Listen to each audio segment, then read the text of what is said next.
আজি আমি গড়েশ্বৰ থানাৰ অন্তৰ্গত যে আমাৰ গড়েশ্বৰ থানা নাগৰিক সমিতি আছিল, এই থানা নাগৰিক সমিতিৰ জৰিয়তে আমাৰ গড়েশ্বৰ থানাৰ আৰক্ষী বিষয়া মহোদয়ৰ সহযোগত আমাৰ আজি যি ৭৭ সংখ্যক গণৰাজ্য দিৱস, এই গণৰাজ্য দিৱসটি আমি আজি পালন কৰিলোঁ।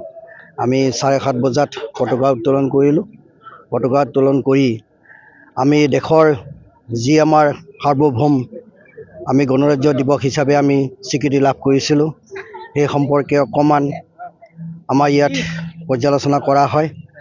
গতিকে আমি আমাৰ আজিৰ এই গণৰাজ্য দিৱসৰ জৰিয়তে সমগ্ৰ ভাৰতবৰ্ষই যাতে অনাগত দিনত ভৱিষ্যতলৈ আৰু অধিকভাৱে আমাৰ যি সামৰিক শক্তি আছে, যি আমাৰ মৰ্যাদা আছে, সামৰিক মৰ্যাদা আছে, সেইখিনি আমি অক্ষুণ্ণ ৰাখিব পাৰোঁ, তাকে আমি কামনা কৰিছোঁ। আমি গড়েশ্বৰ থানা সমিতিৰ তৰফৰ পৰা আমি আজি এই গণৰাজ্য দিৱসৰ জৰিয়তে ভাৰতবাসীলৈ আমি শুভেচ্ছা জ্ঞাপন কৰিছোঁ আৰু গণৰাজ্য দিৱসটি যাতে গোটেই দেশতে সুকলমে পালন কৰা হয়, তাকে কামনা কৰিছোঁ।